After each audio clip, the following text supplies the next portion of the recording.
You're tuned to The Drive on your 24/7 home of the Black and Gold. Steelers Nation Radio.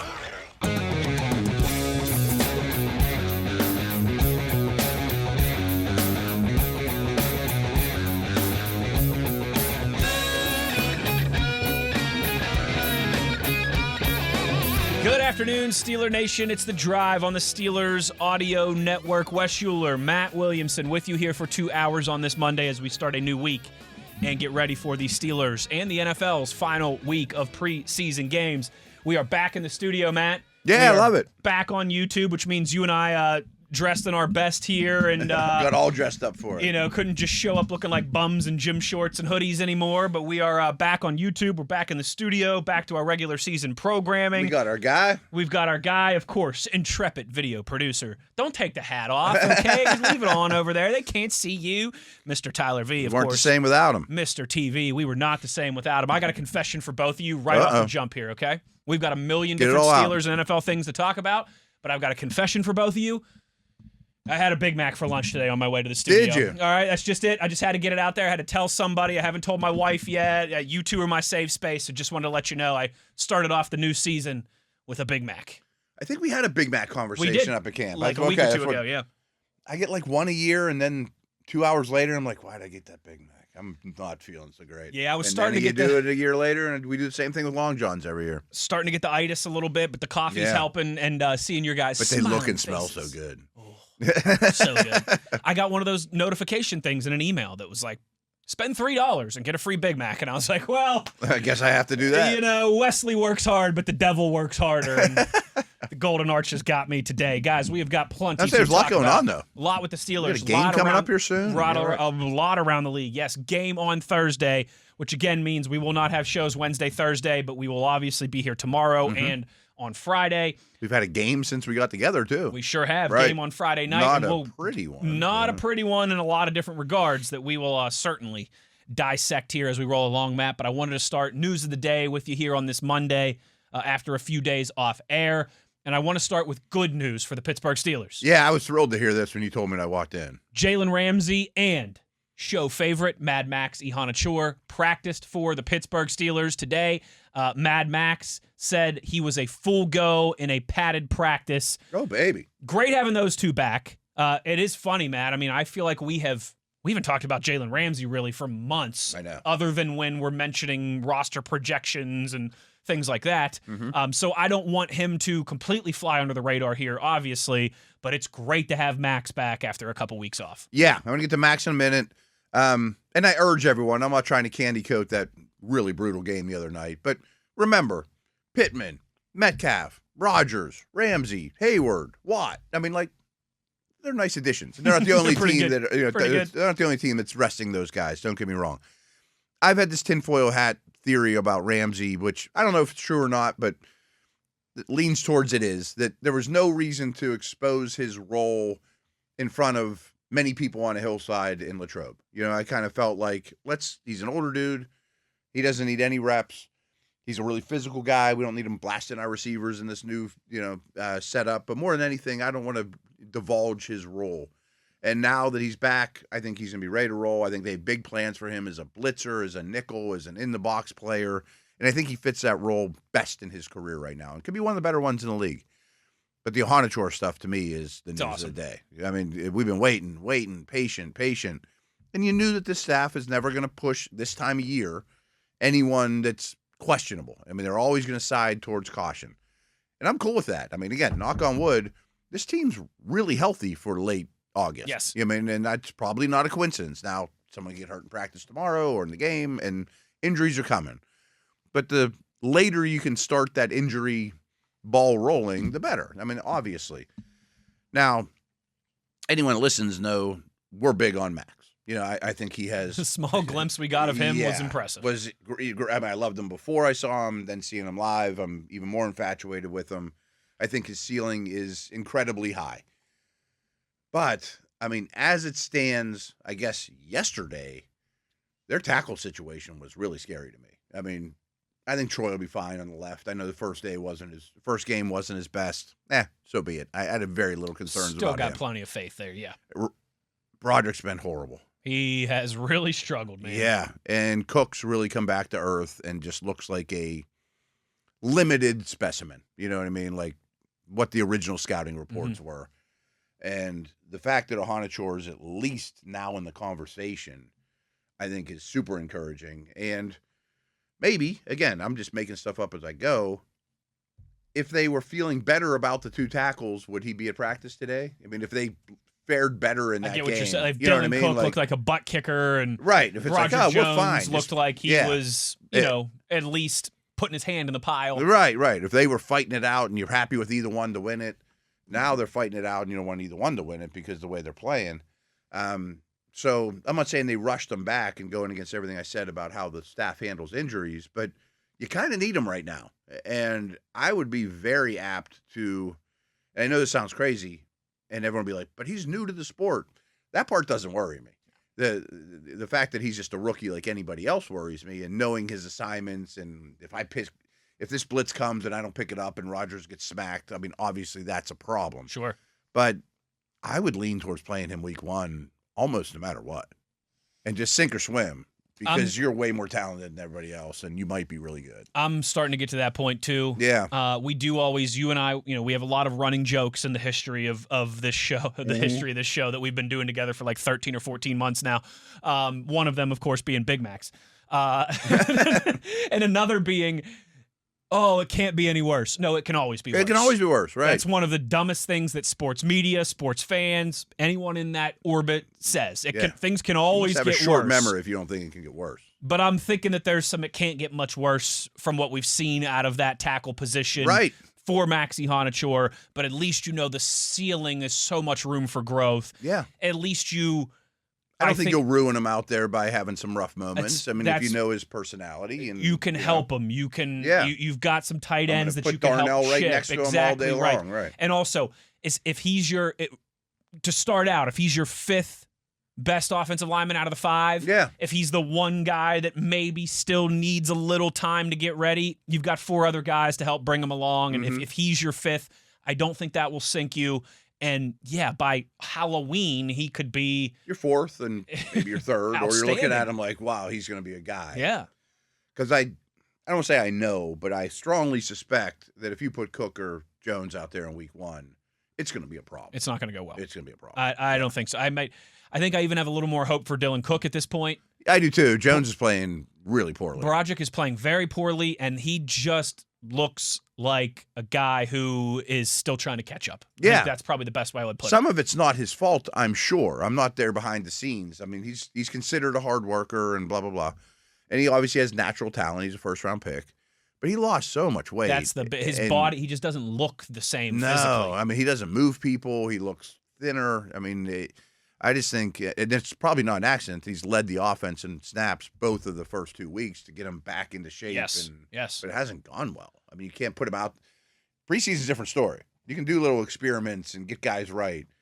All that matters when you get to week one is winning the game. And he's not going to help you win the game right now. No, he's absolutely not. No. And as you mentioned, too, I'm not ready to, like, completely push the eject button and get him out of here. But I think Dylan Cook has raised more questions and concerns than he has. Oh, yeah, he can be that guy again that he was last year.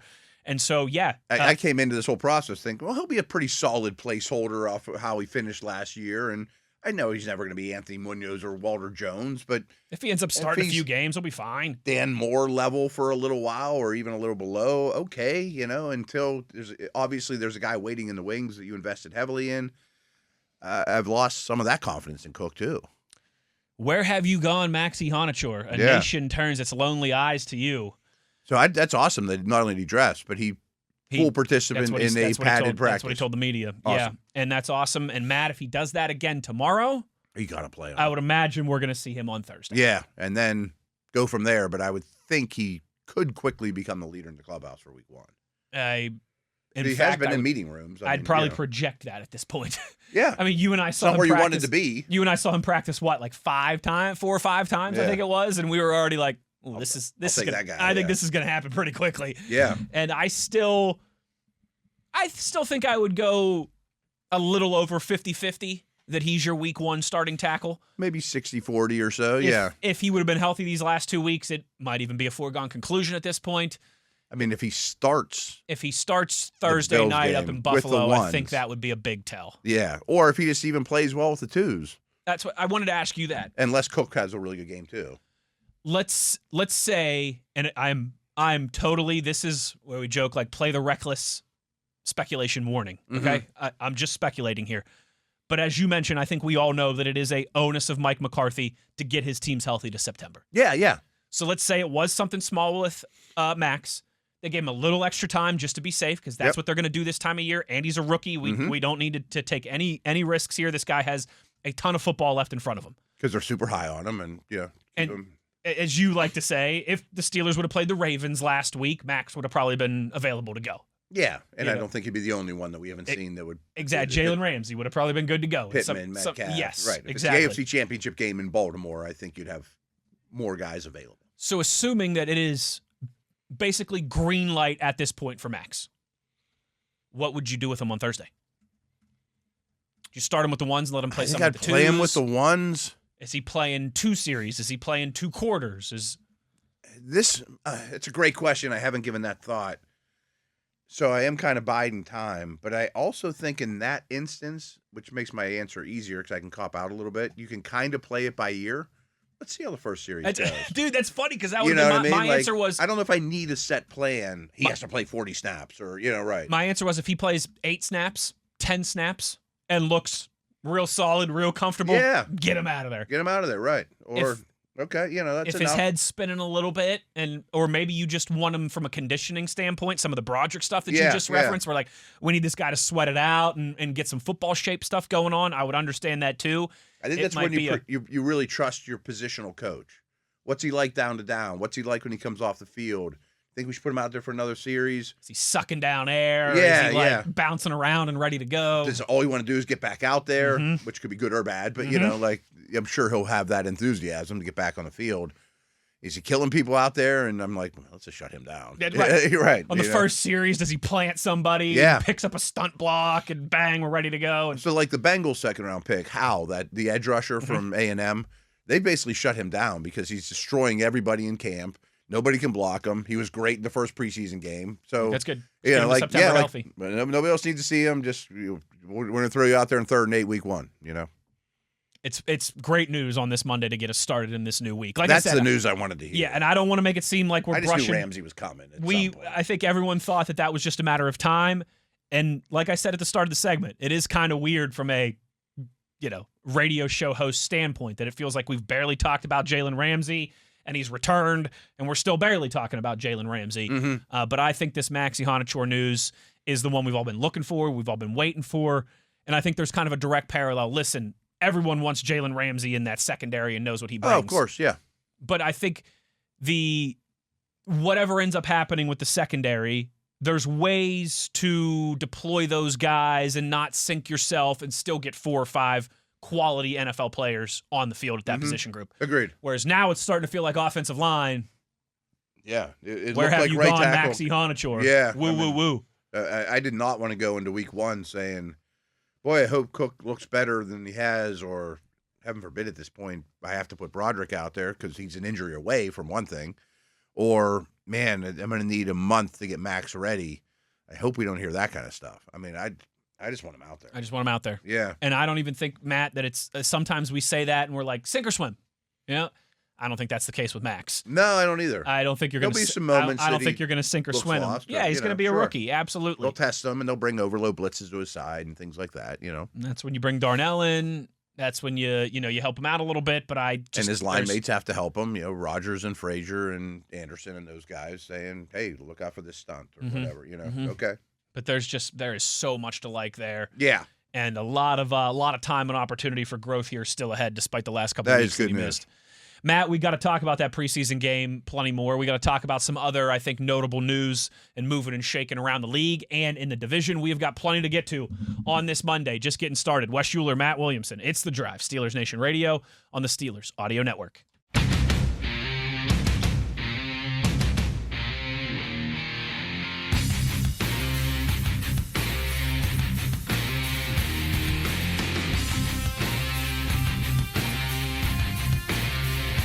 So the good news from Steelers practice, Jalen Ramsey Jr. and Maxi Honachor back in the fold. Is he a junior? Sorry.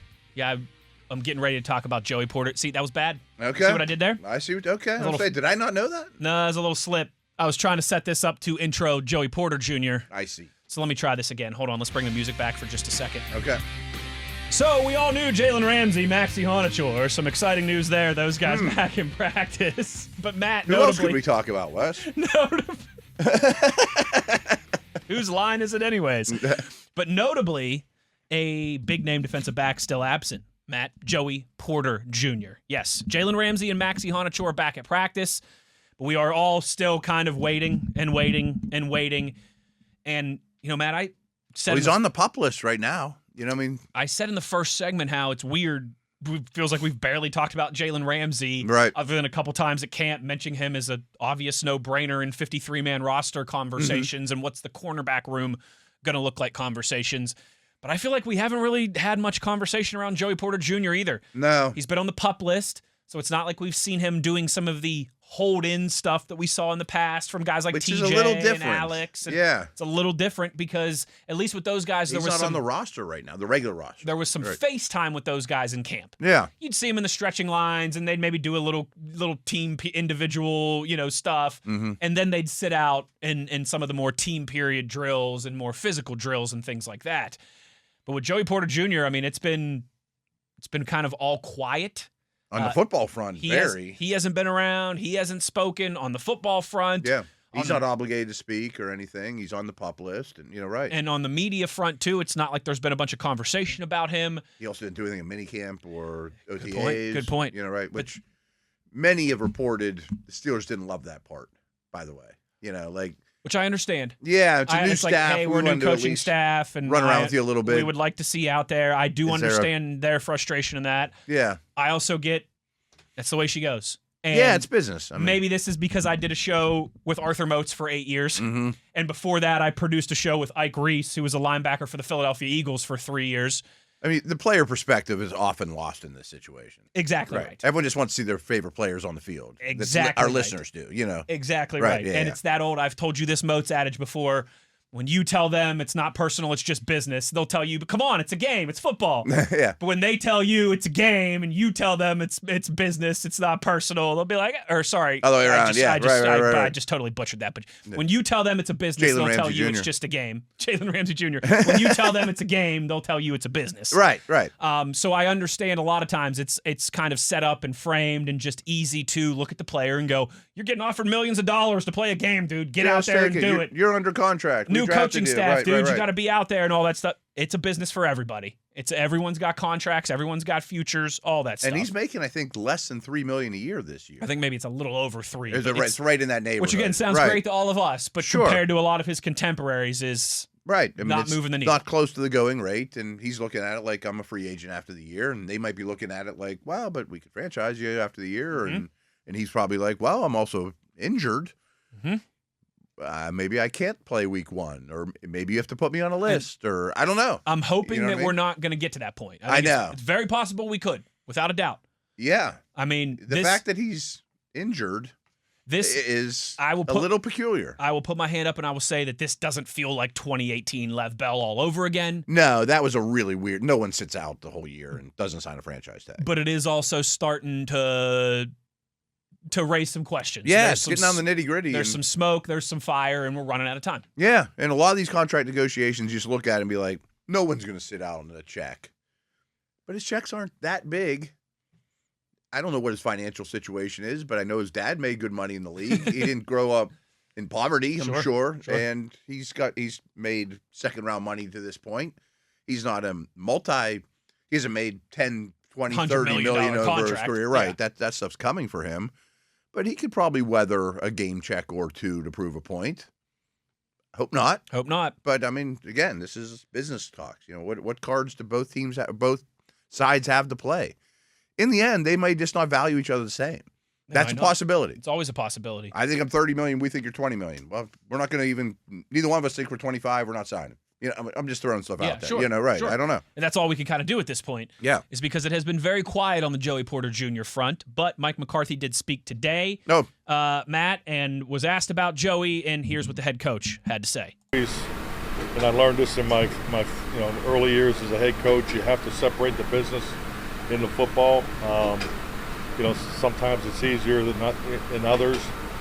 This is a challenge, for both Joey and us, because we're first-year staff. We've seen him play. I've competed against Joey. I would love the opportunity to coach Joey Porter. I know our defensive guys would love the opportunity. So, we're at an impasse right here, and you got to respect that. Every one of us has a contract. The organization, they have beliefs and so forth. So, but yeah, that's just kind of where we are. Earlier today, Mike McCarthy, I believe after practice, speaking there on Joey Porter Jr. So, yeah, a lot in there. A lot in there. Yeah.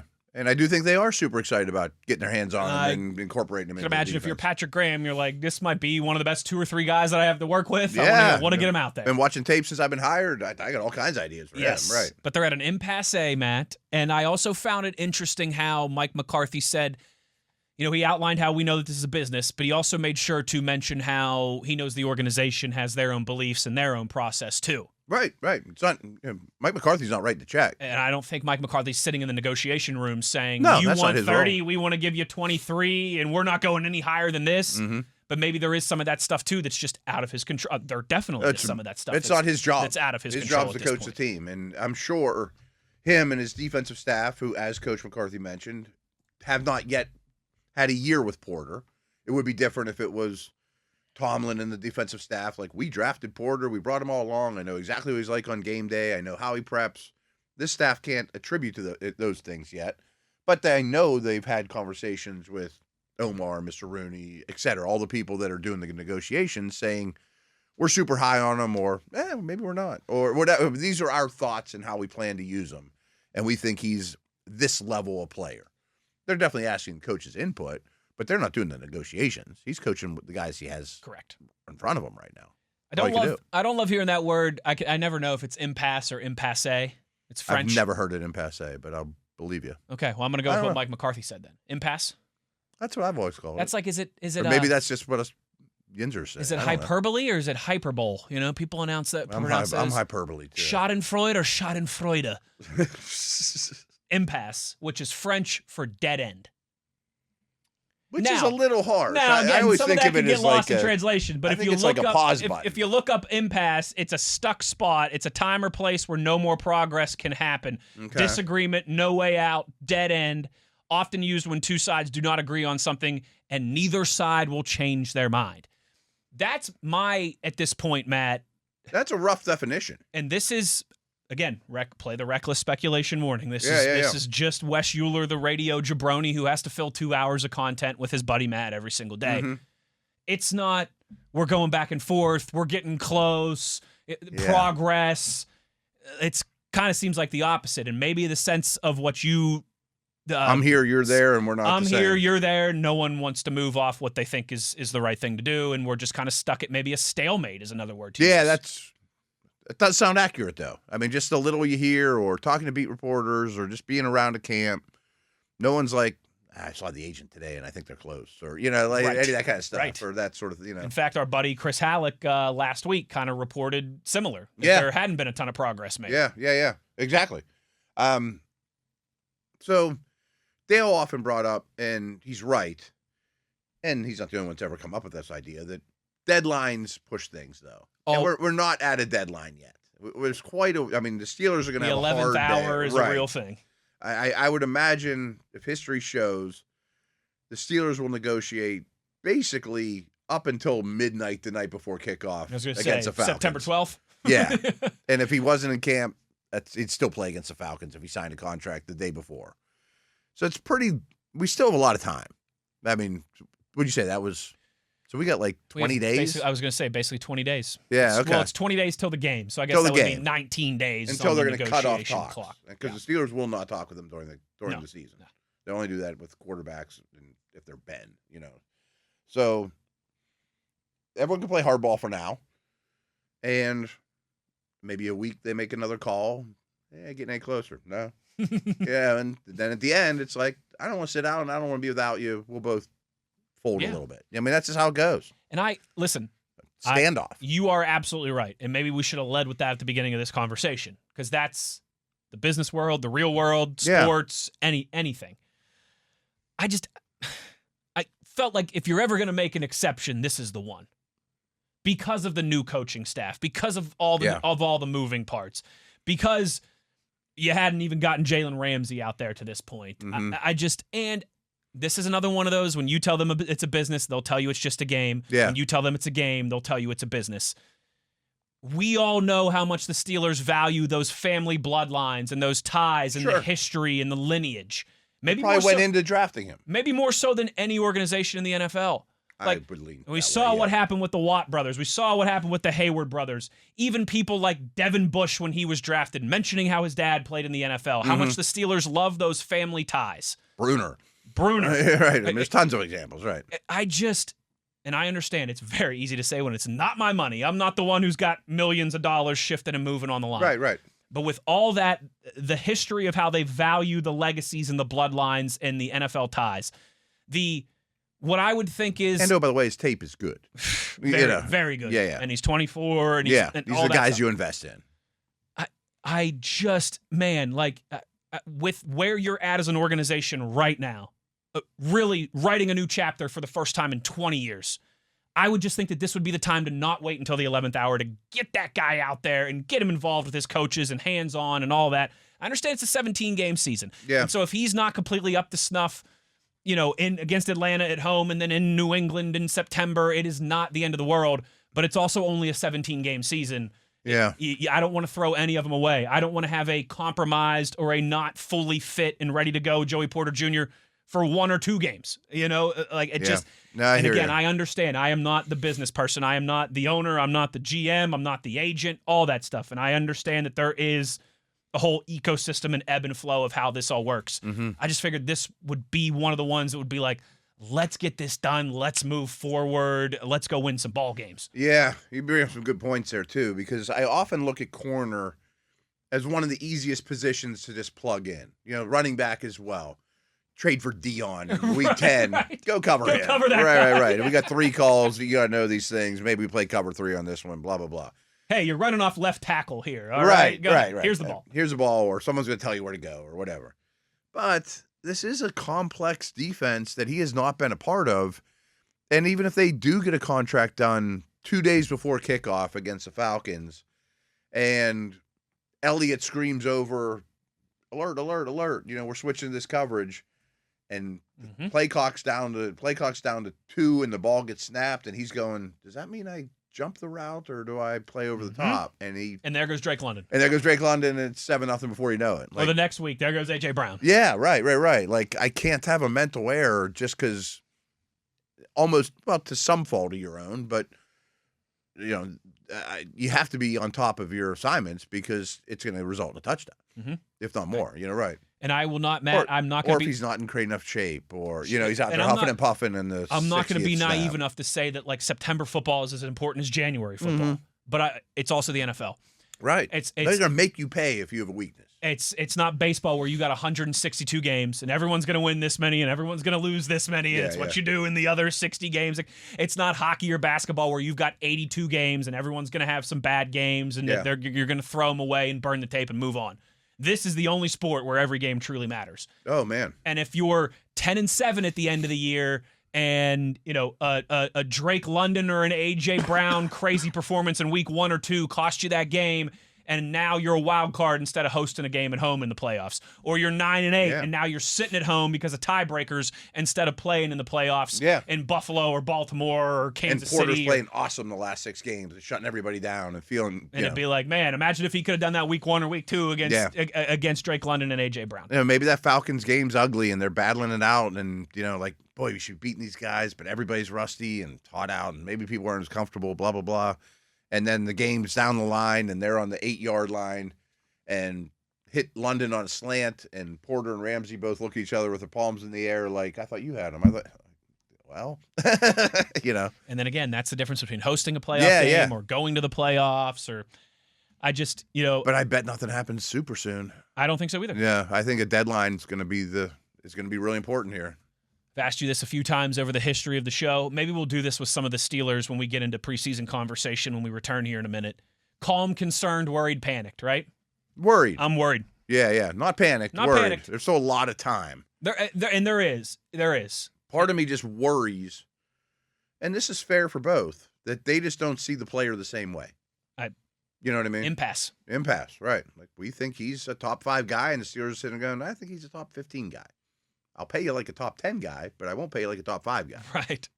And there's also right now in kind of the cornerback pecking order, there's a real that gap is there's a real gap problem. there. We've talked about that to no end. That $28 million contract not existing, I think it makes it real sticky. It does. Agents and teams don't be like, well, we'll just write a contract that doesn't exist. I mean, it doesn't sound hard, but just not how it works. You're right. Yeah. For people like me, it's like, well, that's easy. Pay him right in between, sign the contract, let's get going. It just never happens. It never happens, No. and it's because it is a business, and there's a lot of money on the line, and a lot more to consider underneath the surface. But I'm a little worried right now on the surface, Matt Williamson. I feel like a lot of the focus, especially after Thursday, is really going to shift to Porter in terms of media, fans. I think especially if Ramsey's back out there, and right. Ohanachore's back out there and healthy, it's going to be like, well, what's the story now? And you're like, Metcalf and Pittman are practicing. It's what's like, the story now? Right, now it's, how about that corner? Yeah. Everyone's talked the quarterbacks to death. Right. What's the story now? Yeah. So let's talk the quarterbacks to death a little bit more when we return on the other side. We'll close down the first hour. We've got plenty to discuss from that preseason game, that loss Friday night to the Jets at Acrisure Stadium. Wes Uhler, Matt Williamson, it's The Drive. Steelers Nation Radio on the Steelers Audio Network.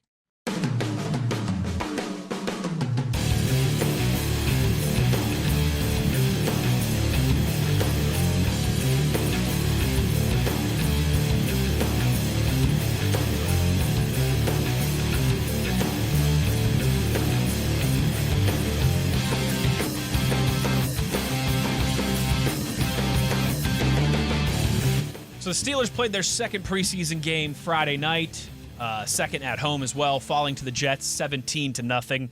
And Matt, after I kind of co-hosted the post-game show with our buddy Mike Pursuta after the first game, you took the reins with Triv for this next game. Now, I was still in the booth with you guys doing all the producing and engineering stuff. And I really thought Pursuita's opening line, it's still sticking in my head, and I'm still laughing about it. Okay, I forget exactly what he said. Aptly describes it, that the one thing preseason football has in common with regular season football is it's very easy to overreact and underreact to everything you see. Yes, for sure. And we were flying all kinds of high after what, a 28-9 win over the Packers, and then 8 days later, it's like failure to launch, 17-0 against the Jets, and it seemingly things went in the opposite direction. So, not making excuses, but if the Steelers start 3-1, no one's going to even remember this even happened. Oh, no doubt. Yeah, of course. And even if they start 1-3, they might not remember if it happened. I mean, it'll be quickly forgotten. No one in Baltimore was screaming about how Harbaugh won 15 preseason games in a row when they didn't make the playoffs last year. Right. Yeah. The guy couldn't make a field goal or whatever. So, in the scheme of this 2026 Steelers, it's small potatoes, guys. It really is. It's not a blip, but it's important. We don't have a lot to go off of, especially the way camp has been structured. We haven't been like, well, Broderick Jones has been incredible at camp blocking TJ Watt or backs on backers, So you have to judge a lot off of these. It's a good point. Games. I think we've put even more stock into preseason. Yes, and so be it. But it was a bad performance. There were some good things to take away. The most of it was negative. They scored 0 points. I mean, what are we talking about here? I do think the Jets' first-team offense that drove right down the field, led by your boy Geno. Yeah, baby. Looked really good. I mean, if I were the Jets, I'd be like, that might be a decent offense this year. Okay. But I also think it's noteworthy that the Steelers played more prominent members of the team than the Jets did start to finish and still did not fare well. That being said, I think this is really true for the Uhler situation. When you really analyze the Steelers snap counts, I was shocked, especially a wide receiver, but even a tight end. The pass catchers they put out there for the most snaps aren't going to be playing football for much longer. No. I mean, they really aren't. I mean, it felt to me, So I'm starting to get a better bead, I think, and I'm not a reporter, of how this staff thinks. And everything's very deliberate and well thought out. That much I know is true. So Pittman and Metcalf didn't play week 1. And it sure felt like they treated Jeremy as the number 1 receiver because you're talking against the Packers. Against the Packers in that game. I agree with you. you. It peppered him with the ball. Went to him early and often. Yeah, it lined him in the slot, gave him easier releases, better matchups. And then in this game, I think they flipped it. That they treated Roman like the number 1, which much worse results. And I do want to talk about Roman Wilson, and frankly, I don't have much good to say about him at this moment. But late in the game, or even earlier in the game than you'd think, there was nobody open. I mean, there really wasn't. The protection wasn't great, especially on the right tackle situation. Tight ends that were out there are not NFL players for much of the game. I was going to say, Tanyan had a couple nice routes. But other than that, there was not a lot of separation. His backups, nobody was out there really open. But the wide receivers in particular, if Bernard and Wilson are your 1 and 2, and the Jets played a lot of man coverage, which is just what they were going to do anyways. That's what they're practicing. And none of those guys could get off man at all. And I think that really exacerbated the problems. That there were some wrong routes, but more than anything, there was just nobody getting open. And part of me with Uhler in particular made me think of, well, when things didn't go to script at Penn State, bad things happened. He looked uncomfortable. He forced things. He sprayed the ball. And we definitely saw some of those. Yep. Yeah. That being said, I still took a lot of positive away from Uhler. And some from Howard. I'm not discrediting him. But I also look at the two of them and be like, one guy throws the ball like an NFL star and the other guy doesn't. Yes. Yeah, I mean, I think the interceptions are not all Howard's fault. Roman didn't, drifted, and everyone's talking about that to no end. But Favre drills that in there. You know what I mean? Sure. Right. I mean, there's something to be said for just having a howitzer on your right shoulder. Yeah, I think that's all well said by you. Let's go with the quarterbacks here, because I know we want to talk about Roman Wilson some more. We want to talk about the offensive line some more, but again, it's like the thing that we've talked to death all offseason, and everybody wants more of it.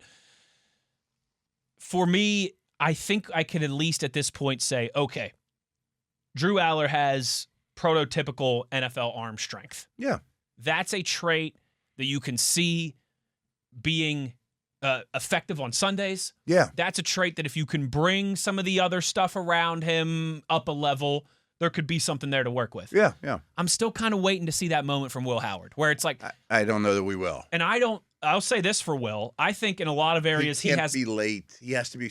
There's just such little room for error. He's got a higher floor than Uhler in a lot of areas. Yeah. Uhler might not be in the league in 4 years. But I don't know where Hallard's calling card is. I don't know what his A trait is, where at least I know that Drew has one with his arm. Yeah, and his size and his physicality, his physical makeup. Yes, and I was hoping for Will it was some of that timing and processing and just kind of overall, like the point guard of the offense. Yeah, yeah.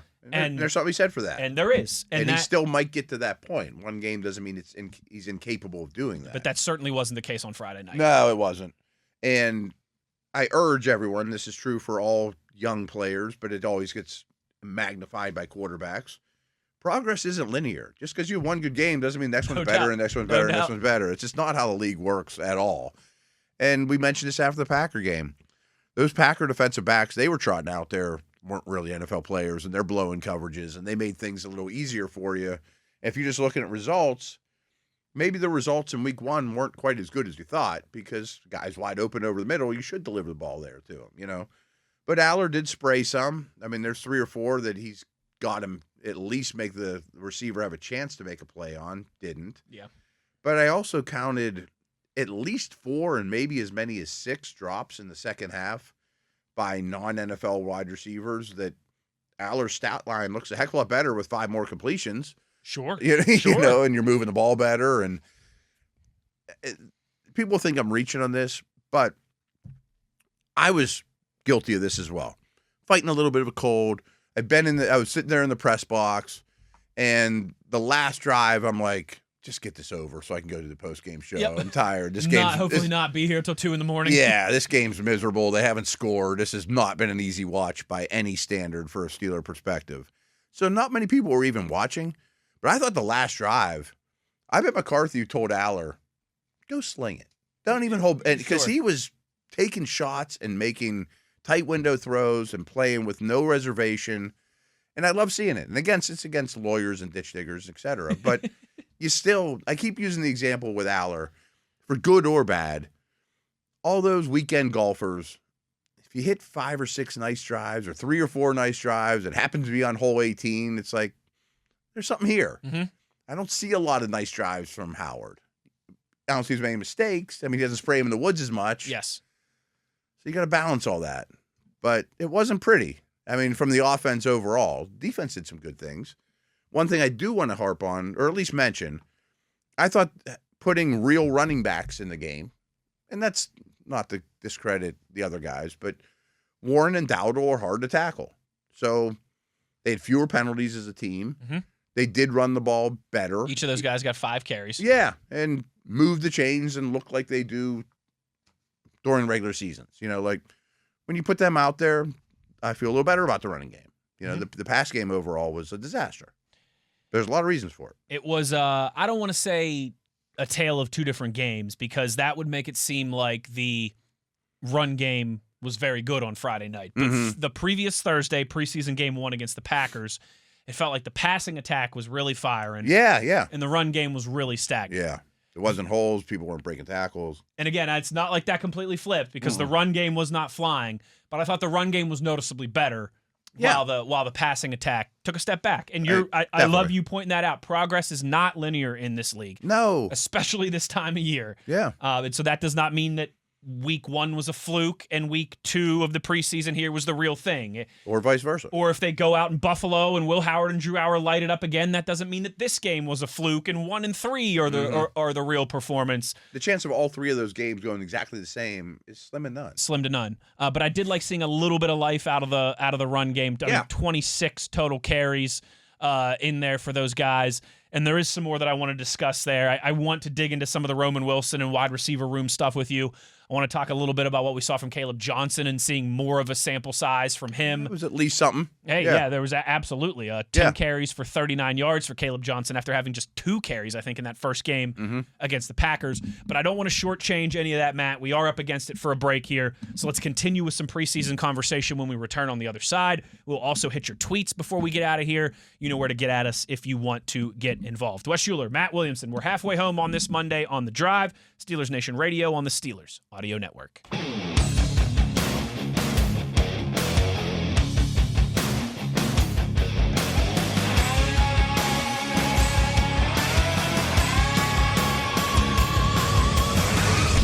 Good evening, Steeler Nation. How we doing? Well, that's good. Us too. It is hour number 2 of The Drive here on this Monday as we are continuing to react to everything that happened Friday night in that 17-0 loss at Acrisure Stadium against the Jets. And, of course, at the same time, getting ready for what to expect in the final preseason tune-up Thursday night at New Highmark Stadium in Buffalo. All right, Matt, let's talk about it. Let's talk about Roman Wilson. Let's talk about these wide receivers. Yeah. I am also to bring back the calm, concerned, worried, panicked scale. I'm a little worried. I would put worried. Because I really like DK and Michael Pittman and what they can give you as a 1-2 punch. But we've seen what that can look like when one guy goes down. And I just, no matter how good your top 2 guys are, you got to have some quality depth options. You're going to play a lot of 3 receiver sets here, folks. A lot of 3 receiver sets, and assuming everyone's healthy even is always a stretch. And I am encouraged by what we've seen from Jeremy Bernard, but it's been a small sample size, and he's still a rookie. And I'm starting to continue to be discouraged, but I shouldn't say starting to. I continue to be discouraged. I'm starting to continue to be. I continue to be discouraged by Roman Wilson, and I'm worried that have they upgraded that position? I think absolutely. You added a proven free agent. Well, I guess it was technically via a trade, right? Pittman, but right. You added a proven wide receiver. And you gave him money. And you took a guy in the second round. That's right. But I'm still worried about that. I'm not panicked, but I'm still worried about that room. I am too.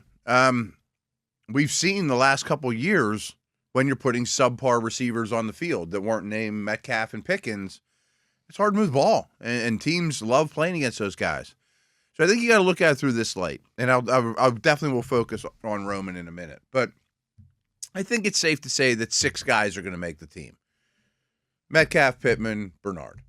And I know Bernard didn't have the best statistical game. I have no concerns about him at all. And frankly, if he's my 3, I'm comfortable with Fine. that. Yeah. Yeah, I'm even right off the bat. They will play a lot of 3 receiver sets compared to previous years, but you're also going to see 21. You're going to see 12. So he's going to play a fair amount. Whoever 3 is going to play a fair amount. But, I mean, as a slot, for example, Bernard, and I bet they just wanted to see how he could do it. In this last game, kind of lined up outside the numbers more in a traditional versus man coverage, which really isn't what you drafted him to do. But coaches put that on tape to see they want him to fail in some regards. They do this all the time. Well, let's make him do something he's not good at and see how he handles it. Well, he's better than we thought, or he saw his work. He's still who we thought he was going to be. Fine. I got no worries about Bernard. I think he's going to be a quality pro and a quality rookie. And if he's my 3rd best receiver, I'm fine with that. So those 3 are your top 3, I think, at this point. I don't think Roman even challenges Bernard at this point, but I'll get to him in a minute. Skowronek's making the team. Mm-hmm. Weegen's probably making the team. I think both of those guys are still safe assumptions, but Weegen to me has been a little suspect too. But agreed. Yeah, he was drafted to do one thing. We haven't seen him do it well yet. No, but and got fortunate that he didn't have a turnover counted to his name Friday night. But he's probably your returner with the same intentions you had on draft day. Fine. But I also think because he's in the mix, you don't really have a true receiver to push the number 4 guy. Like I wish that guy was even like a Hayward Bay that was a special teamer, but at least has been around the block, or, I can at least trust him and whatever. So here's my problems with Roman is I saw it and I agreed with a lot of the assessment that came out of minicamp, OTAs, early portions of camp. Boy, he looks better. He looks explosive. But we've said 8,000 times when we were having those conversations then, little, finessey, fast guys look good when no one hits them in 7-on-7s. If they don't, you got no chance. And you got no shot. Right. So that they're set up to excel in that situation. But now we're on year 3. Yeah, it's year 3, right? Yes. Yeah, it's year 3. Yes. And every time he's in a game, he isn't really where he's supposed to be in terms of route distribution. And that stuff will drive Aaron Rodgers bananas. Bonkers. And if you're a little off and you're 6'4" with long arms and you're built like DK Metcalf, so be it. But when you're this big, you got to be so precise. And speaking of being small, what I hate's a big word. He doesn't help you on special teams at all. Mm-hmm. So he only can help you as a wide receiver. That would add a different layer to the conversation. That'd be different, if right. he could do Skowronek or Hayward Bay level special teams. Right, and he was a better receiver. But he plays small. I mean, he's kind of known not to block. He really struggles playing through contact of any kind as a route. You don't think about running routes as being a physical thing. Oh, it's about to be when you line up against the Ravens and the Bills and blah, blah, blah, blah, blah, especially real regular season. He's not big at the catch point. He's not really where he's supposed to be. So I sent a tweet out today just saying, I'm not saying he stinks, you got to cut him, but I don't think you can be just happy with him being your number 4. Your 4 spot. There's no one else on the roster that I see is worth it at this point. No, that might be the more alarming. That's the problem, right? If it was another guy out there, it'd be like, well, okay, let those 2 battle it out, and we'll go down the wire and make a decision. If there were a couple other, proven options at this stage, fine. I think even and part of it, I'm with you on Jeremy Bernard, but I think if he was in his 2nd or 3rd or 4th year, and you at least knew, you would feel better about Roman Wilson too. Because there's still an element of unknown. He's a rookie. He's a rookie, second round pick, but right. He's a rookie. I mean, a perfect world, I'm trying to build a championship here. I'm not just trying to build an okay wide receiver room. In a perfect world, Bernard's your 4. And then you're really happy, because, I don't have to throw him in the mix. We can mix him in. Yes. There's going to be injuries. He's going to get out there plenty anyway. Yep. So I threw it out there, and I think I would, if I was in Omar's shoes, I would at least make a couple calls and see what receivers are available, because – oh, by the way, Pittman and Metcalf are getting up in age. There's a chance one or both isn't back next year. I'm not saying, give up your 2nd, 3rd round pick, anything like that. But, Kayshon Boutt's out there. I mean, the other thing about this receiver room, none of them are deep threats other than Metcalf, too. Like, where are the explosions coming from, That's too? something you and I outlined when we did our kind of post-draft and free agency, like, State of the Union, is you don't see a lot of explosives from this wide receiver group. Right. And you don't see a lot of explosives from the running back group. Right. And that's something that we know has to get moving in a different direction than it was last year. Tyler just said Boutte got traded to the Texans like a minute ago. Well, that's why Which makes sense, too. That's why we love having TV back. How about that? Tell Texans Nation Radio to lay off of us, okay? Quit listening Which to everything makes all the Matt sense says in the here. world with them, with their Jaden Higgins injury. I mean, that's a perfect guy to go get. He's a field stretcher. But we also know receivers aren't the hardest thing to pry away from teams. They're not. Yeah, I mean, it's not like a left tackle or whatever. I'm not saying go get Ayuk or anything like that, but I would just be – I have a hard time sleeping at night just saying, Roman's our 4, we're fine, we're just going to go all year like that. Mm-hmm. He hasn't deserved that yet. And again, I don't care where he was drafted. Especially when you consider who the third and the fifth wide receivers are on the depth chart sandwiching him. Right.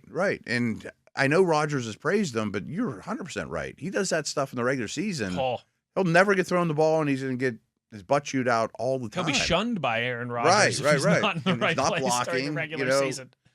I just would at least be real open to see who gets cut or who else is out there, or and is there a professional guy on the couch right now that is just kind of behind his time?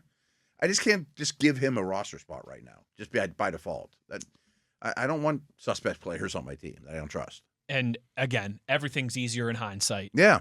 But it's in that whole entire snapshot of the wide receiver room now, it's kind of easy to go back and go, man, I would have loved to in the 4th round taken another wide receiver that wasn't more of a special teams return guy. Just to have someone else in that conversation, in that fold. Mm-hmm. And hey, 6 foot, 190-pound guy that runs a 4.5. Yes. Yeah, right. And maybe Weegan can develop into a viable NFL wide receiver. But I'm not counting on him now. But I would also like one of those above 6 foot and real track record of wide receiver production in college. Yeah, I mean a real wideout.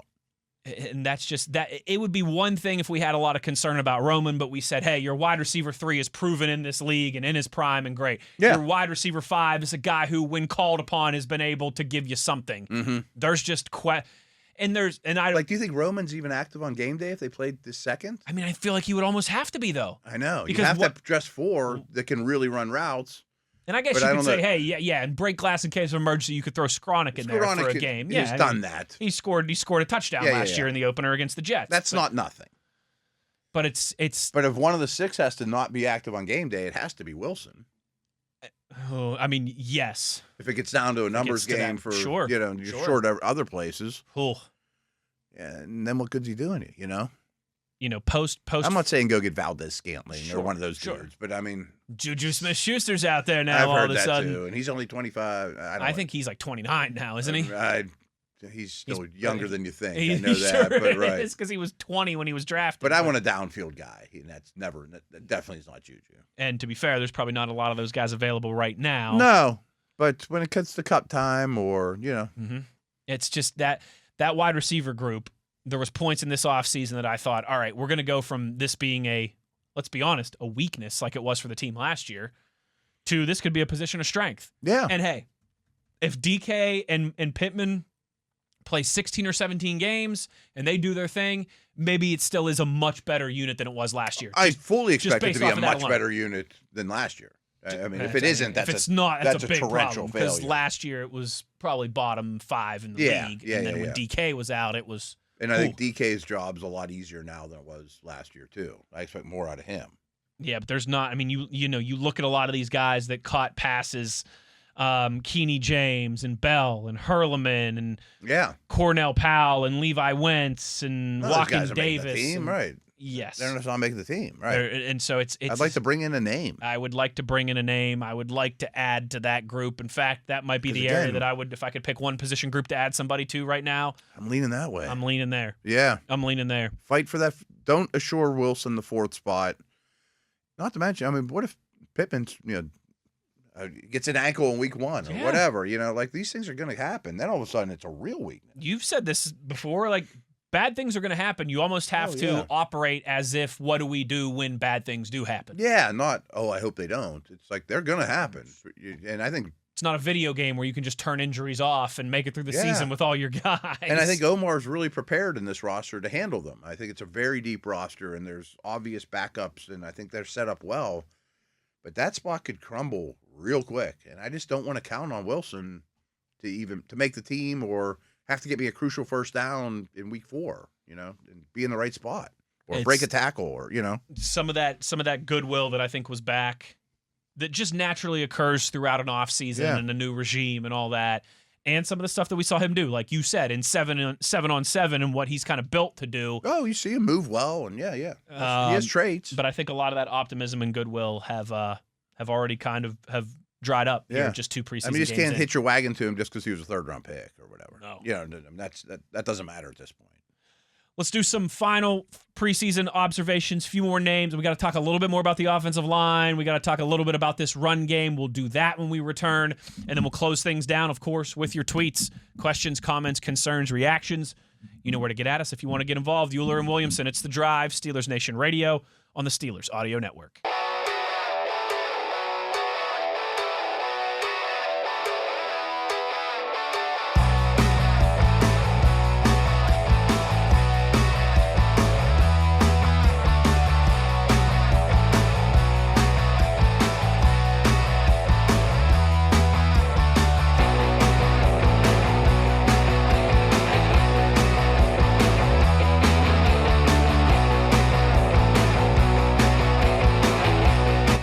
Here on this Monday with plenty to get to. And Matt, I want to talk with you a little bit more. And we kind of touched on this at the start of the show in the opening segment, but that was a kind of rapid fire, get some thoughts out.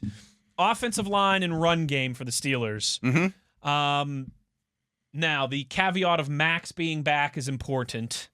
I don't think we've seen as much Jennings Dunker as we want to at this point. I would have loved to see more from the draft class, including Everett. I mean, there's a couple guys who just are out. It's a slight setback. It is a slight setback, but I think the biggest takeaway from the offensive line at this point is any kind of comfort in the fact that you got options at tackle. Seems like it's starting to dry up a little bit because Dylan Cook hasn't been the same. Not that he's been a turnstile or a disaster, but he certainly hasn't been the same. And Broderick, he looks like a guy that is still kind of fighting to get his football body back. I can't put him on the field right now. He's really struggling. You would be hard pressed to find a scenario to me where you could put that guy out there at either tackle position. Right. Like I mean, so that's why the Ohanacho news is so great and needed at the moment. Cook, I can live with. It's been rough. I mean, well below average starting tackle at this point. But I mean, if I had to play him 2 games and live with it, so be it. And by the way, I mean, again, Faltanu could get hurt, and then the Titanic's going down. Right. It's rough all of a sudden. So, and unlike wide receiver, you're not gonna get a tackle anywhere. And even like the Driscolls of the world have been pretty rough too. Anybody they've tried out there, not named Faltanu in the preseason at the tackle position, has been well below the line. Mm-hmm. I think the other group. Side note. We haven't talked about much good. There's been some good from this game, too. I think Hoffman's playing really well. Yeah. I think McCormick is better than ever. Zach's a stud. I have no worries at all about Faltanu. I mean, so most of the line I'm pretty comfortable with. And depth overall, I think, is fine. I think Anderson's okay as well. I know I want to get back to this, too, but just because I know we're running out of time for the show, I thought the inside linebackers had a great game. Yeah. I thought the safeties played well. I'm glad you mentioned the safeties. I've been very encouraged by what we've seen from the safeties, particularly in the run game. Yeah. So I mean, let's not say the whole day was doom and gloom. The running backs ran and got yardage. Defense overall was good. I thought the edge dudes, including Sawyer, played real well. So I mean, it was a good day for Jack Sawyer to kind of like, hey, this is still my spot here. Don't go and crown Jamin Davis on me off of 1 preseason game. Yeah, real solid showing. Roberts looked like a really good player. Bruner might be more than a special teamer to me too. He's getting better, right? Look at him getting up and deflecting passes and everything, making plays. So, but no, I think the tackle situation is frightening. But the news today makes my day. Yeah, that's a good way to put it. I did not want to him not practicing into the season. And I thought the tackle position was going to be a position of strength for this team. Draft 3 in the first round in 4 years. Right, and have another guy who shows pretty well off the bench for 6 weeks last year. Right. It's not time to mash the panic button there yet, but I obviously feeling better with Max today, but I would like to see I was a little on bit the more. worried scale there for now I go back to concerned. That's right. That's right. Let's Right. see a little bit from Max here and see how that changes things, certainly. But yeah, I think my unfortunately big, and you're right, I like giving Brock Hoffman some credit. Mm-hmm. I think we know what to expect from McCormick and Frazier, and I think Faltano too. I know that it hasn't been the greatest of preseasons for him, but I'm not. And super I think they're worried all there or anything. on the arrows pointing up Yes, still. yes. But I with Broderick Jones, I am willing to give him the caveat of it's clear that he's still trying to get his. I feel for him. Forget getting into Right. football shape or anything like that. He's just trying to get his body back to where he was in November before he had that serious injury and big surgery. And it should be noted, I mean, he had a really terrible series against David Bailey, who was the second pick in the draft. Sure. I mean, it was, and people like, oh, that guy came off the bench and whipped Broderick Jones. Like, yeah, but he was the second pick in the draft. I mean, he was not some undrafted free agent no one's ever heard of. Yes. Yes. Now, there were some of those more down the depth chart guys who were still having too much success against Broderick. But yeah, David Bailey, I think a lot of people are going to be familiar with that name pretty soon here, Matt, if they're not already. At least want to give the guys credit that, on the other side too. How are we feeling about this running back room? And this, what do you think of Caleb now? I want to talk to you about that. What starts with me, though, for this group, Matt, is I want to read the tea leaves a little bit with you. And this is, you did a good job of laying this out. Like, hey, maybe in preseason week 1, it was like, let's see what Jeremy Bernard has at wide receiver. Mm-hmm. Then at week 2, we're going to put Roman Wilson into that spotlight. There's different stuff like that goes along throughout preseason. We all know the case. No, Travis Homer started the game for the Steelers at running back preseason 1. Didn't get a carry in preseason 2. Had to be by design. He is so my mind goes to default. Does that mean he's on the 53-man roster? We know what your role is. That's how I leaned. That's just because of special teams stuff. That was kind of my thought too. And so, real quick though, he did blow a pass protection block in the first game that looking back, you'd be like, I'd like to see him out there on 3 passing plays. Yeah. Just and you show me he can do it. Right. How that's not his strength. And Rico Dowdle is, Rico's a little questionable. A little in that department too. So if we kind of operate that, we know Jalen and Rico are making the team. I'm starting to really think Travis Homer is as well. Yes. What'd you make from Caleb Johnson? What'd you make from Lou Nichols? We didn't see that much. Eli Heidenreich, too, went from having, 9 carries to I think in the first game to just 2 on Friday night. Yeah, I mean, it looked like they were giving Caleb another shot. It was the way I read that, which big thing we talked about after week 1 was don't worry whenever you coached hard. Worry when you're not coached at all. Right, and I felt like they weren't coaching him at all, that they had already written the book on Caleb. So the fact that they 10 carries, 2 targets, 12 touches overall. So the fact that they clearly did that by design, I guess, is a good sign. I still don't know where he fits in on the roster. The one I should know these intricacies of this better. But Homer is one of those guys eligible that you could stick him on the practice squad, pull him up for a week. But I think you can only do that twice. That maybe that gets Caleb. I think you're right. It's only 2 times. Maybe it gets him 2 games worth of grace period. That if there's an injury around the league or if Dowdle gets hurt, then he sticks. Because he did have I didn't think he looked great in that game though. I mean, he got the ball more. He had a little more space to operate with. Showed some burst, but I still didn't look at him and be like, man, if I'm the opponent, I don't want that guy out there. Sure. What am I doing? Sure. Like he's a difference maker. Yeah, there was after a nice showing in the explosive department from the run game, which was kind of the bizarre nature of it. In the first preseason game against the Packers, the run game really struggled, but they had a couple explosives. Yeah, they had a couple explosives. Friday night against the Jets, I thought the run game was more consistent, but they didn't have anything long. 7-yard run by Eli Heidenreich was the longest run of the game. Yeah, even Warren and Dowdle turned out yardage. Their longest was 6. Caleb Johnson's was 5. Lou Nichols was 5. And so that room continues to be tough to nail down, except for we know the top 2 are making the initial 53, and I think Homer with his special team prowess, and he's been around the block, is pretty safe at this point. Yeah. Does Lou Nichols have a real opportunity here? I was surprised we didn't see a little bit more of him on Friday night. Yeah, I like the way he runs. Only 3 carries. Ideally, I think you'd love to have Caleb and Nichols on the practice squad. And I guess it's possible. Do you think anyone grabs Caleb Johnson if he cut him right now? And if they do, I can sleep at night. I'd have to obviously take a look at some other teams' running back Right. rooms and see if there's anyone real desperate. But I mean, he has no tape to go off of that anyone's. I would lean towards someone would probably claim him because there's a lot of really bad teams around the league. Yeah. And he was a 3rd-round pick a year ago, and I'm sure there's some, other people had grades similar. I'm sure there's on some him. running back or offensive coordinator, running back coach or offensive coordinator that would say go to his GM or scout's office and say, I love this guy coming out of Iowa. It's only been a year. Let's bring him in and work with him. He's got a chance to be our 3rd guy or whatever. Maybe. And if that happens, I can sleep at night. I mean, at this point, it's like the Roman Wilson conversation. Like, I don't care what pick you used to get this player. Those are all sunken costs. Yes. Yeah, I mean, I'm not keeping you over a 6th-rounder just because you were drafted earlier at this point. Maybe in the rookie year, not at this point. And at this point, too, by the way, I meant to ask you this when we were having the wide receiver conversation before I forget. That ship has sailed, I think, on seeing Eli Heidenreich in the wide receiver room this year.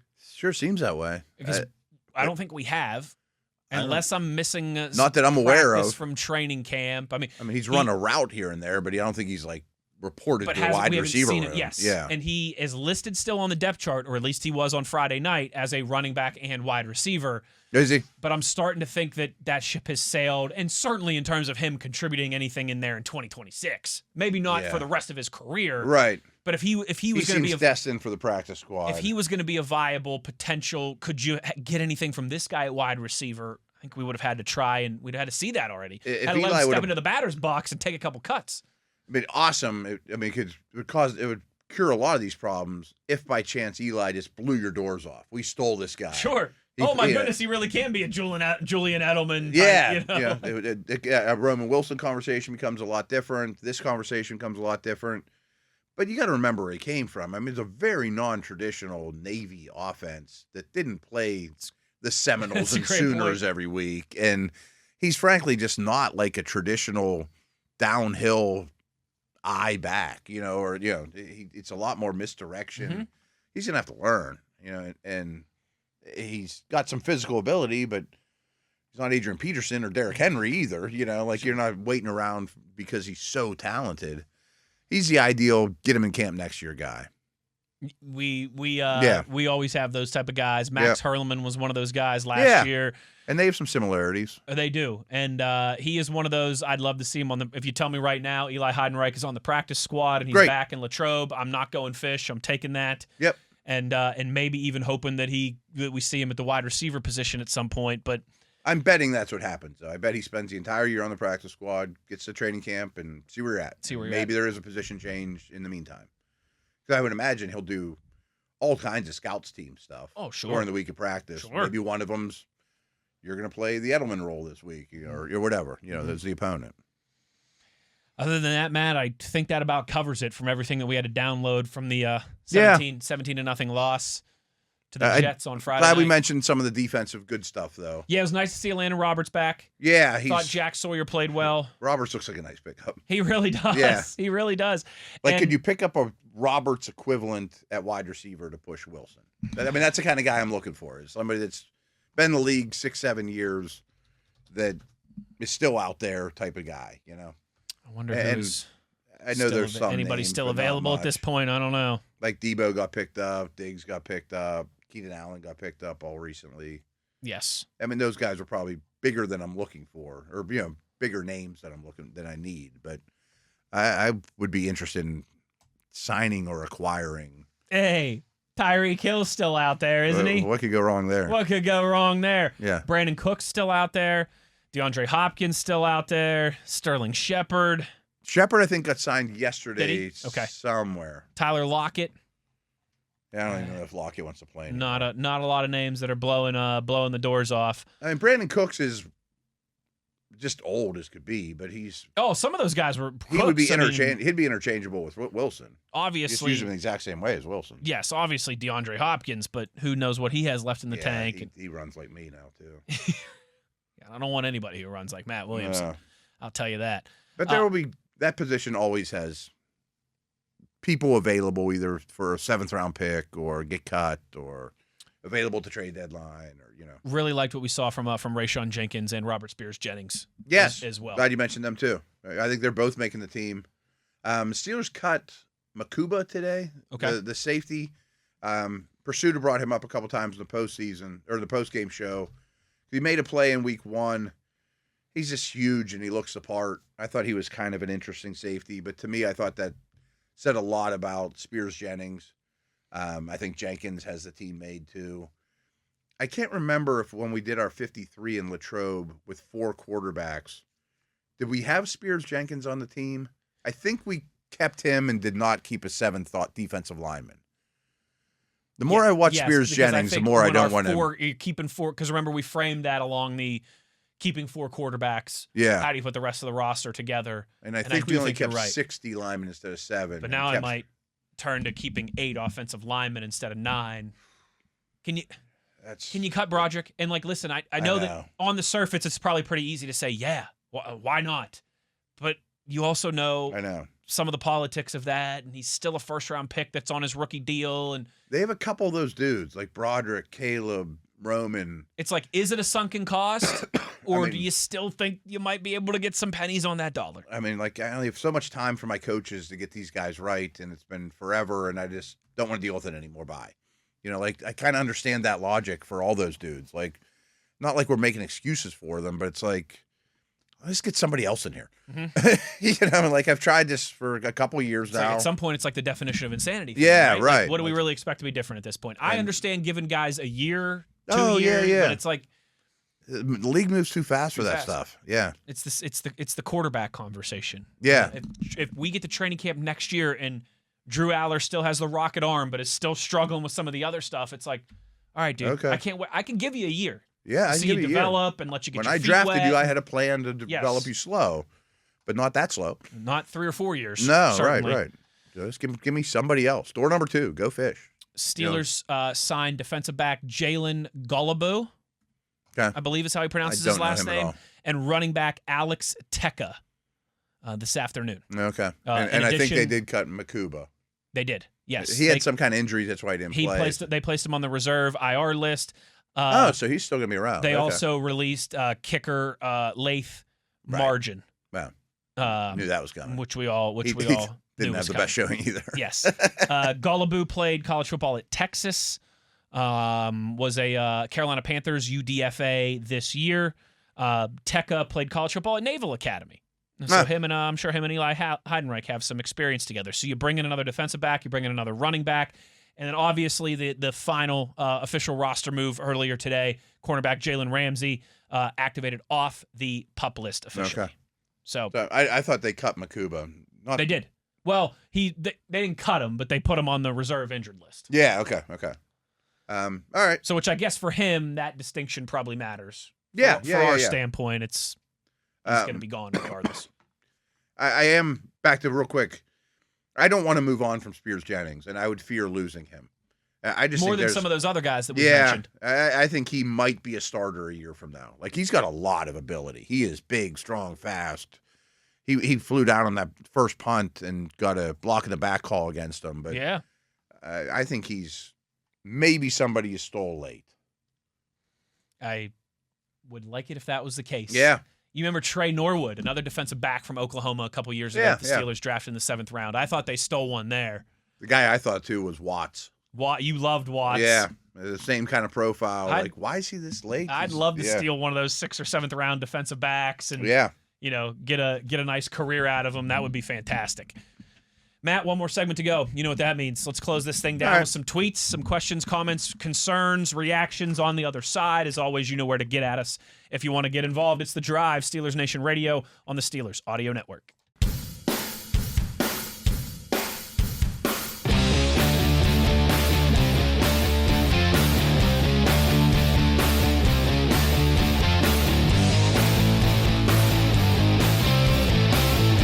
Down the home stretch here of The Drive on this Monday as we start a new week. Final week of August here, fellas. Wow. I mean, that's summer. It's like fall. Everyone's going back to school. The weather the last couple of evenings and mornings has been nice and crisp. It has kind of felt like football weather out there, Matt Williamson. Yeah, we were on my deck late for my wife's birthday was yesterday. I had a little get together with her, and it was yesterday. It was brisk at night. It felt good, like sweatshirt weather, and right. It's funny. You know this, and smelled I'm sure like football a little bit. It sure does. Most of our loyal listeners know this. We've been the last couple months like completely gutting and redoing our basement. Yeah, it's almost done. It's real close. But I had a couple buddies over on Saturday night. And I was like, I don't really want to hang out down there yet. I don't want to mess anything up. Yeah. But we were like, still nice enough outside. We just went and sat out on the porch. Like, it was so nice. We were like, oh, this is what I'm talking about. That's good stuff. You get some of those weeks in August and late July where even at nighttime it's still like in the high 70s. It's not comfortable really to be outside. Right.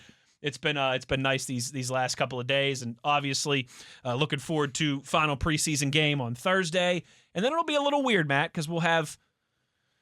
A little over 2 weeks. It'll be 16 days from that preseason game, or 17 Labor Day days in there until the Steelers play with that weird Labor Day this year. So that brings me to one thing too. I don't know how the Steelers will handle it yet. I don't think McCarthy's talked about like Rodgers or who's playing or anything for this upcoming game yet. Maybe we'll get that tomorrow or Wednesday at the latest.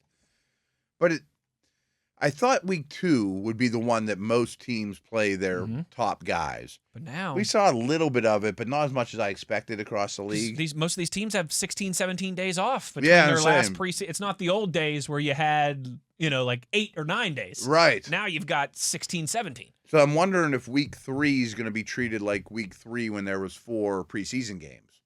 And then, they didn't play anybody. Dress rehearsal, Dress rehearsal, because I pull a hammy or something. I got 2 weeks to get it right. I don't know how the Steelers will handle that either, but maybe across the league we'll see more starter types a little bit more this upcoming week. All games start Thursday, right? Yes. They run through Sunday? I think Thursday, Friday, Saturday. Okay. I don't think there's any Sunday. Don't quote me on that. That's a big advantage to play with Thursday and rest as opposed to Sunday 2 extra days. Yeah. 100%. And, you got to go on the road, but it's 25-minute plane flight up to Buffalo. It's not like you're spending a bunch of time traveling either. And then you're home for a long time before hosting. Yeah, and that's true. And you don't have to go back on the road for week 1 either. You're right at home. That'll be interesting to see how teams handle that. It's a good because it's a lengthy pause. It is. It's not like before where you would play your final preseason game on Thursday and then you're back in action the next Sunday. Right. It's like you're playing your final game on Thursday and you have 2 Sundays until you're back in action. Big gap, and there'll be cut down day in there, of course. Quick Falcons note too. Penix is back. He got cleared to do 11-on-11s today for the first time. First time he'll practice. You still think we see Tua week 1? I guess. It's not a good situation. I would think they want Penix to win the job, but it's awfully late to get on that train. Who has a better chance of starting week 1, Maxi Honachor or Michael Penix? Max, I think. Yeah. Yeah. All right, let's hit some of these tweets in the final moments here before we get out of here. And you know what, Matt? One thing that I did have in our notes to talk about today, but we just had so much from the preseason and the Joey Porter Jr. comments and the return of Max and Ramsey. But RJ kind of points this out. The Browns named Deshaun Watson as their week 1 starter already. And RJ kind of, pointing that out to us. And no matter what happens this year, don't forget it can't get as bad as what the Browns are doing. That situation seems like a mess right now. Yeah, on our Pick 6 podcast, that's the biggest news of the day nationally. Yes. Yes. So we started the segment with it, and I was like 3 minutes in, and I kind of stopped and apologized to my co-host, and I'm like, I wish I had more vigor about this, but I don't think it matters. I think both these guys are really bad, and I don't think either has any future. At least you could pretend there's one with Shador. They must. I mean, the fact that they didn't pick him. You could sell a future with Shador, at least to an extent. But he still holds the ball way too long. His arm isn't good enough to get away with that. He's late on throws. He's not as good as an athlete as you think when things break down. And, I mean, I don't know what to think of Watson. But Shador's outplayed him this preseason, the little we've seen. Mm-hmm. But, I mean, basically, Dylan Gabriel, Taylon Green. They're not even in the mix. I mean, they don't get any action. But I basically said, I want to be more excited about a quarterback decision, but I don't think it matters at all. I think they'll bounce back and forth every 3 or 4 weeks. One will get pulled in the third quarter. And I think it matters for the goodwill of the fan base. Yeah. Because they clearly don't want any more to do with Deshaun Watson, and I don't blame them. No. Did you hear his press conference, too? And even they interviewed Shador on the field after the game, and he didn't come across real great either. No. Like, I kind of don't root for any of them, no matter what team they play for. Over under, not how many quarterbacks play for the Browns this season, but start a game. Can I go 3.5? Wow. I bet we could see 3. I don't think. I mean, maybe Green plays even. Like I guess those. you're right, because that would mean so maybe it's 2.5. Yeah. But I would be shocked if there aren't at least 3 different quarterbacks who start, not just appear, but start games. I for the bet. Browns this I season. would bet everything I own Shador starts a game. I think would bet the mortgage it's at least 2. at least 2. But that's a fair. But I bet you get the 3. I saw this stat that was like over someone. Even if there's no injuries. Someone did. Yeah. Someone exactly right. But someone ran the numbers. I meant to send this to you. I think it was over the last 3 or the last 5 years in the NFL. The average NFL team starts, not appearances, starts. I bet it's like 1.7. I bet 1.6 quarterbacks per year. Okay. So even in like last that goes back to the Rudolph conversation. Rodgers he has starts value. 16 games last year, but you need somebody. It's the NFL, man. People are going to get hurt. I mean, I remember it was 3 years ago. There were 69 different starting quarterbacks that year, and the year before that, it was right in the neighborhood. And that's a ton for 32 teams. It's a lot. Right. You need 64. You need 64 viable quarterbacks on Sundays across the NFL. Steelers burner. 2 Roman Wilson questions. 1, are we too harsh on Roman given he's played without DK and Michael Pittman? And is Roman running flat routes simply because Aaron wants them run that way?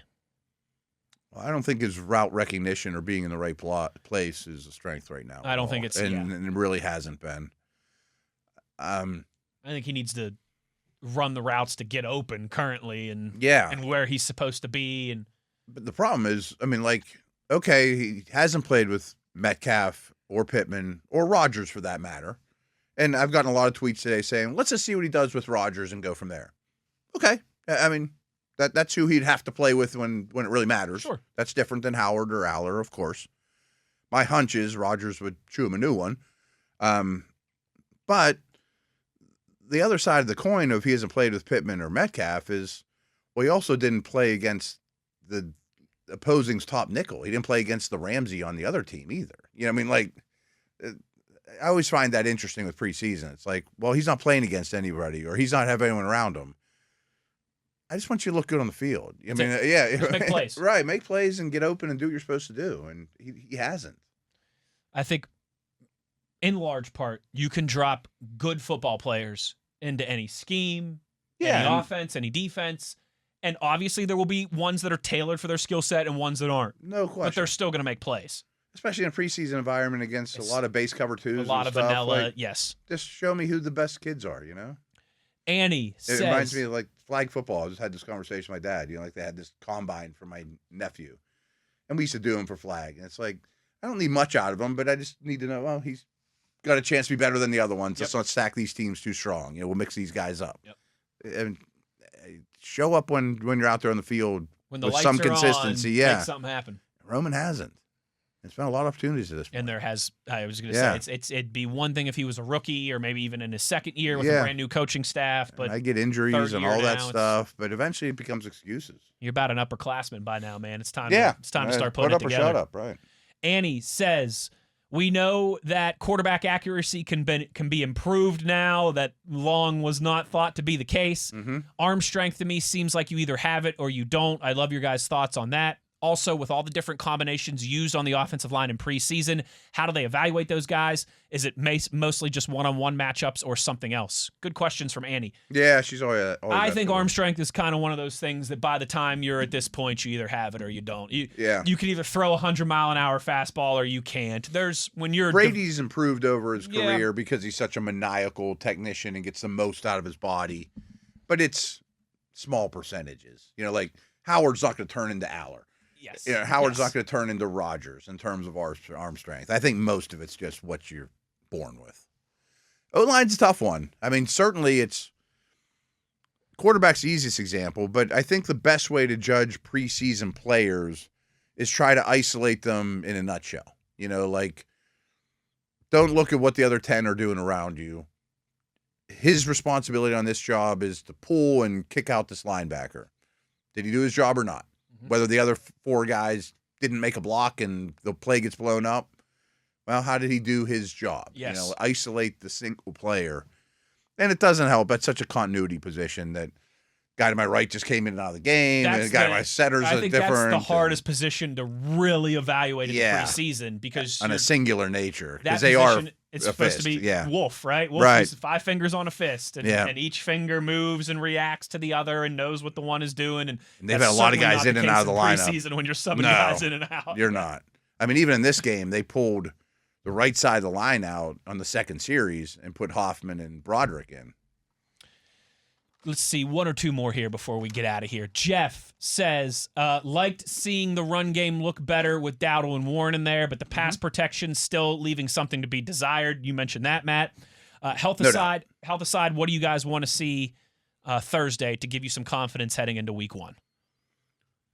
I definitely would like to see better collective O-line play. I'd like to see Max. I'd like to see more rookies on the field. Everett, Dunker. I mean, I don't think any of those guys have serious injuries, and don't push them, but I'd like to get more of a feel for all that, the rookie class, top to bottom.